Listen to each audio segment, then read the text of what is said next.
From the CPRE Knowledge Hub and cprehub.org, this is Research Minutes, a deep dive into new and important research in the realm of education. I'm Michelle Goodwin.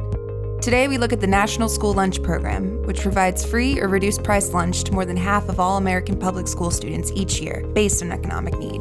For many years, the program has also served as a key indicator for education officials and researchers who have used it to identify low-income populations and direct millions of dollars in funding to support students in need.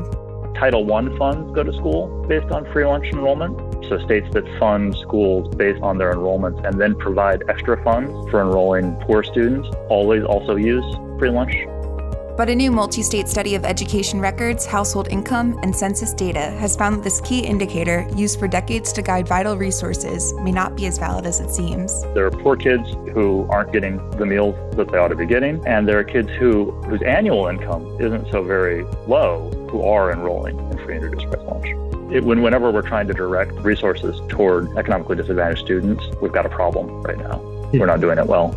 Today we welcome the lead author of that study, University of North Carolina researcher Thurston Domina. Domina sits down with CPRE Research Director Jonathan Supovitz to discuss his findings, which include a surprising correlation between lunch program enrollment and student achievement. This is Jonathan Supovitz from the CPRE Knowledge Hub, and I'm here with Thurston Domina, who's an associate professor of educational policy and sociology at the University of North Carolina at Chapel Hill. Welcome, Thad. Hey, thanks for having me. You and 6 other co-authors, including Nicholas Faris-Courage of the United States Census Bureau, just published an article in September of 2018 in Educational Researcher, and it was called, "Is Free and Reduced Price Lunch a Valid Measure of Educational Disadvantage?" This caught my eye because virtually every quantitative evaluation that I see of student impacts of a policy or a program uses student receipt of free and reduced lunch as an indicator of poverty in their analysis. It's a really common way to control for or try to adjust for differences in student poverty rates. That's important because it's an effort to isolate the impacts of the program or the policy. Just to start off, can you just tell us a little bit about this free and reduced lunch indicator and where it comes from and what its history is? I looked at a decade's worth of Ed Researcher articles. There were 58, I believe, that used some measure of socioeconomic background for kids or schools, and like 70% of them used free and reduced lunch. It's everywhere in our research. And of course, its origins have nothing to do with research. In 1946, after World War II, the military complained they were worried because they realized that far too many recruits that they were bringing in were malnourished, and they were worried about extreme poverty, not because they were worried about inequality, but because they were worried about having a fighting force. So there was an idea that we ought to do something about nutrition, and particularly child nutrition. And so the National School Lunch Program was born in 46 as a sort of a national effort to make sure that kids at least have one good meal during the time in which they're in school. From the beginning, the school lunch program was means tested. So we don't give free lunch to every kid in American schools. We give free lunch to kids who are poor or near poor. Eligibility is pegged around the federal poverty line. And so if you're come from a household where your annual income, where you report an annual income that's less than 185% of poverty, you qualify for reduced price lunch. And if your household income is less than 130% of poverty, you qualify for free lunch. Off the top of my head, 185% of poverty is around $35,000, and 130 times poverty is around $25,000. So we're not talking about eligibility for the truly poor, but for sort of lower middle class and below. How many kids receive this? There are 30 million kids annually who get lunch at school. About 55%, I think, of American public school kids receive free or reduced price lunch at a given point. Do parents have to sign up? Yep. When you enroll your kid in school in the fall, you'll usually get something home with them or in the mail, a form that asks you to report your income. So you report your income in continuous dollars based on your last month's income. It's prescriptive. It describes income from various sources, earnings, farm, business. So it's a fairly broad definition of what your household income is. And based on that report, schools formulaically determine who's eligible and enroll people. In most of the research that I've done, I can go to a district and I can ask for background characteristics on kids, and that would include their receipt of lunch assistance or free and reduced lunch. But you had some other data that you used in your study. So can you talk a little bit about the data that you have? Yeah, particularly since No Child Left Behind, we've got annual measures for every kid on particularly test score measures, and we have very thin measures of kids' backgrounds. And the way I think about it is we know an awful lot, maybe not everything we'd want to know, but we know an awful lot about what kids experience when they're in school, or at least what it does in terms of their test scores. We know who their peers are in their classroom, we can see their teachers and so on. Much more than we did even when I started doing this work, 15 years ago. But that's all confined to the 9 months that kids are in school and the 6 or 7 hours a day. In these administrative data, we know nothing about the world that the kids come from in early childhood, and we also know nothing about the world that they graduate to, and the connections between their schooling experience via these administrative data. So it's an incredibly powerful resource, but it's got this sort of limited view in terms of kids and their context. Because of that sort of frustration, or coming out of that frustration, I started having conversations with folks at the U.S. Census Bureau, particularly a branch of the Census Bureau called CARA. Their job in the sort of business of the Census Bureau is to bring in data from across the federal bureaucracy, from all different agencies, to safely store those data. Data go in, they don't go out. And in particular, their job is to find ways to learn about the American population so that we don't have to ask questions on the census, just to make the census cheaper. That's their central mission. And they're social scientists, and they're demographers in particular. And so as a secondary part of their mission is to conduct research. So we started talking. So we worked on partnership agendas with a few districts in California, eventually with the state of Oregon, that allowed us to bring the data into census and to make these links happen. So you ended up having data on free and reduced lunch from schools and on family income from the Census Bureau. And you looked at the relationship between free and reduced lunch and family income, and then free and reduced lunch and family income and student achievement. And you found some surprising things. I'm hoping that you can unravel the puzzle a little bit here and explain the relationships that you found. At the kid level, we linked the kid records to kids' IRS household income annual tax filings. We created the sum of all of the income that anybody from that kid's house filed to the IRS, so that we would have a continuous measure of household income. And then so what we wanted to know is how well do these free and reduced lunch categories describe the variation in household income? And we kind of knew going in that it wasn't going to be very well, right? Because by definition, free lunch takes this continuous thing, household income, and chunks it into, at best, 3 groups, right? No free lunch, reduced price lunch, which means 1.3 to 1.85 poverty, and free lunch, which takes everybody from the very poor to the reasonably poor and puts them in one category. So we knew it wasn't going to be good, but we wanted to know how not good. And what we found was just a huge amount of dispersion in income within each of those 3 categories. And so concretely, as we expected, the free lunch kids were on average quite a bit poorer than the kids who'd received no free or reduced price lunch. But about a third of the free lunch kids had household incomes. So kids who enrolled in free lunch had household incomes annual household incomes that were higher than 2 times poverty. And about 15% of the kids who received no lunch assistance had household incomes that were below the level that meant that they should have been qualified for free or reduced price lunch. So it's a two-sided error, right? There are poor kids who aren't getting the meals that they ought to be getting, and there are kids whose annual income isn't so very low who are enrolling in free and reduced price lunch. Before we go to other results, what do you make of that? Maybe there's a stigma attached to receiving lunch in schools, and so even if kids are eligible, they might not want their parents to report them as eligible. So what are some of the things that you think are going on behind that?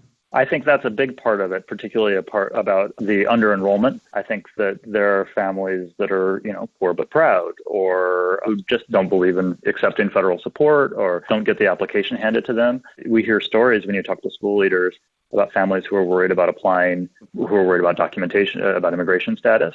Worries that are unjustified, right, under the law, but are very real. On the other side of the coin, I think there are a few things going on. One is, since the 90s, the free lunch program has really tried to take down barriers to improve access to free lunch. And so it's created programs where in high poverty schools, kids can enroll this year and remain enrolled next year and even for 2 or 3 years into the future. So there are programs that are helping to get people enrolled and reduce the administrative burden, but that are also creating noise.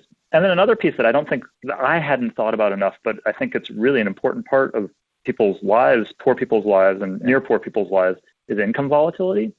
So the way the rules are written for free and reduced lunch is that you qualify based on your last month's household income. You can qualify anytime during the school year. And if your household income gets better, if you get a job and your income rises, you can remain qualified. So I think that a lot of the sort of higher income people who are in the program are probably from families where household income is fairly volatile, and they enroll during lean periods and stay in the program.